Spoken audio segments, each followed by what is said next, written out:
Okay, so welcome to the Kevin Hume show, and we are in Provincetown at the UU Church, and we have here with us Pastor Brenda, we have Kate, and Isaac Jaguar. Isaac, wow.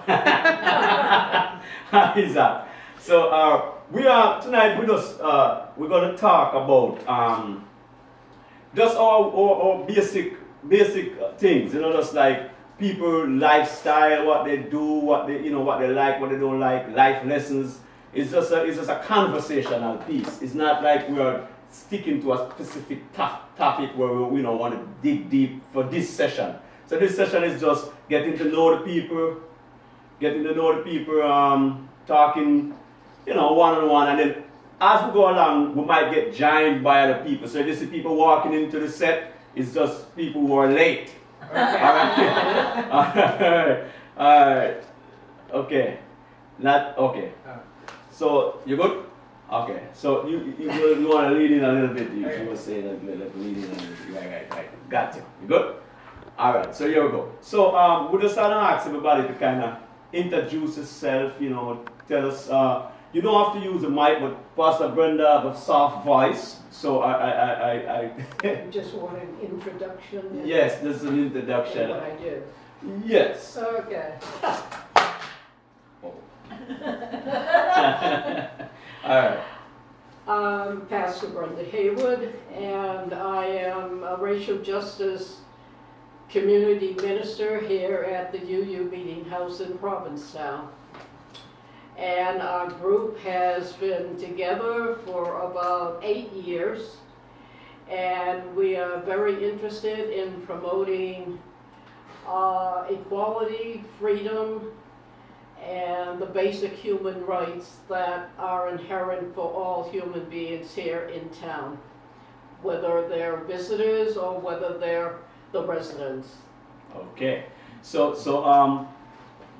now you know what we're dealing with. Because all right. So if you don't want to use the mic, it's okay. If you think it out, yeah. So just tell us a little bit about yourself before we get into the. My name is Isaac Lopez. I'm originally born and raised in San Jose, California. I'm Mexican American, Mexica Azteca, and I've pretty much been living in Provincetown for about a year and been a member of Racial Justice Provincetown. Yeah. Okay, so, Kate. All right. My name is Kate Wallace-Rogers. I have the distinct pleasure of meeting each of these people in a different way. I've known Pastor Brenda here at the UU Unitarian Universalist Meeting House in Provincetown for most of the 8 years that the committee has been together, and I met Kevin because we honored Kevin this past fall at the Inspiration Weekend as an artist and an activist in town who helps promote understanding between the Jamaican community and the Provincetown community, and is inspirational in many ways. And Jaguar, I got to meet first out at Standing Rock in North Dakota when we went to stand up for the the Native American, the Dakota people out there who were water protectors. And so that's where I met him, and then it was a wonderful thing that he came back to Provincetown. I here am a poet, and I've been a writer, and I'm a mom. I have 2 kids, and that's sort of my story. All right. So we're going to what I always say, get into the vegetable of the matter, because they say the meat, they get to the meat, so I say get to the vegetable because I don't eat meat. Yeah, all right. So we get to the vegetable instead of the meat. Right. So Pastor Brenda, this inspiration, this racial injustice thing, you're involved in. I remember talking to you and you were saying that you're part Cherokee, part African American, or Barbados. so can you just give us just a Little history. Yeah, we want to know about it because that was one of the things what sparks the whole father. I want to talk with you because you were telling us about your father, how he get on a boat and all that. So just narrow it down as quick as we can because we want to, so instead of like, just give us the best snap. All right. I'll give it a try. Yes, all right, there we go. Okay, I could go back to the little village that I was raised in. It's out in Newton, Mass, and it's a little suburb of Newton, and it's called the Village. And it was established back in the 1600s by slaves escaping from the South, as well as other migrants coming in with them. And this little village is where I grew up. It is still there, it is still vibrant, and because of the history of the village, it is now on the National Register for Historic Districts. The family church is still there, and a lot of my interest into historic stories about the families that came there started in that little village. As they say, it takes a whole village to raise a child, and that indeed is what happened. We were instilled with Black history because the folks knew that more than likely we would not get that in school. So they try to teach that in the home. Yeah. Okay, that's good. So now with my personal family history, my grandfather, my father's father, was born in Bridgetown, Barbados. So you're a Caribbean girl now. Asian, yeah? And when he was 14 years old, both his parents passed away. Wow. So what was And he didn't born into like slavery or anything, right? He Was didn't after- find anyone to take care of him. Okay. He was just alone All right, by cool. himself. And he walked out to the pier and looked at the ships and decided, I gotta leave here. Really? Well, he got on a ship, stowed away, and thank goodness it was a ship bound for Boston. And he arrived and got off. Once the ship was unloaded, he got off and was walking the pier, and a Black couple were walking the pier as well, and said to him, why are you here? Where are your parents? And he started crying. This is at 14 years old. And they said, look, are you hungry? And he said, yeah, I haven't eaten in days. So they took him home, and eventually they adopted him. Oh man, that's a story. So that's how the Haywood family got started. All right. So you're interested? This is getting.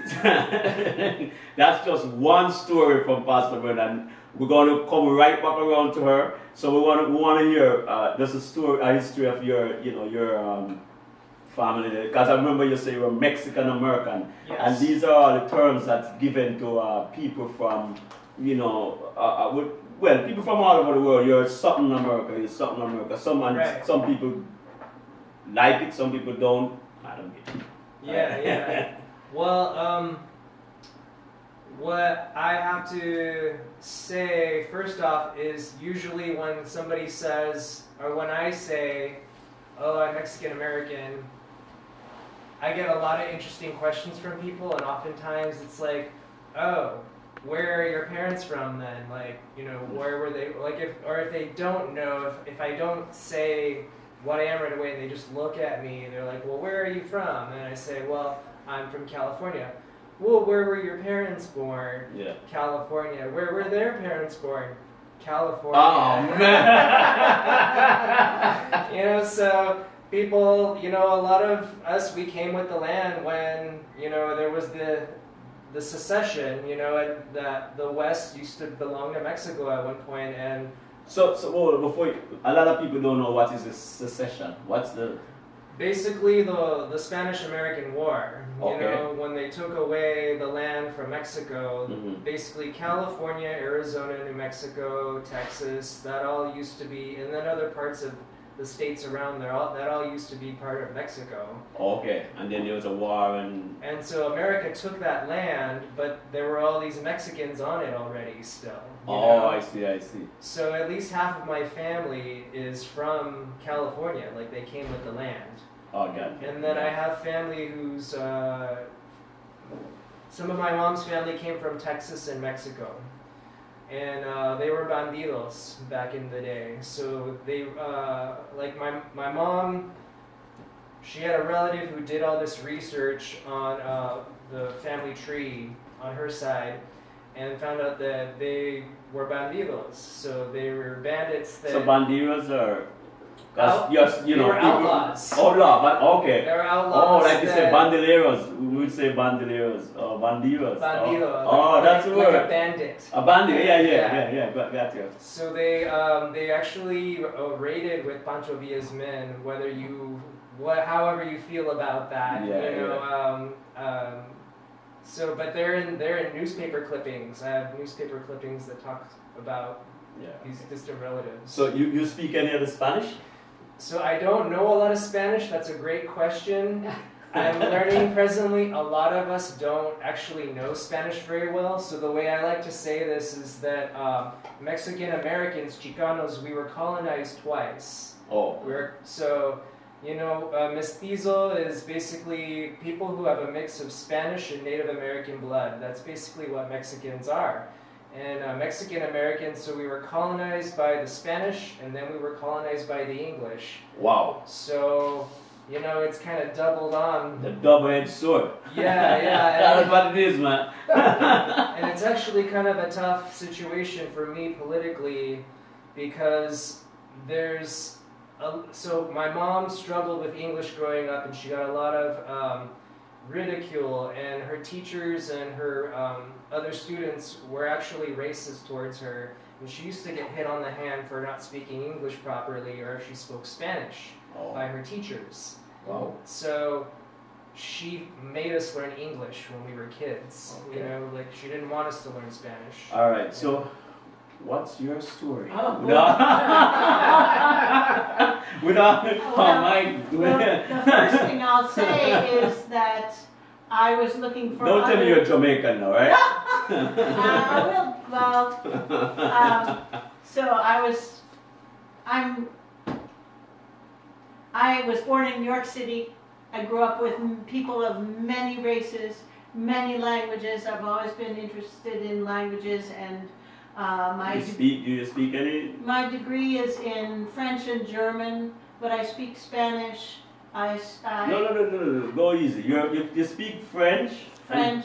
No, but you gotta say something to us. You know, you know. Say what's the best thing to say? Say good morning in Spanish. Let me hear something. Buenos dias. What about Germany? Guten Tag. Alright, I hope I'm not putting you on the spot anyway.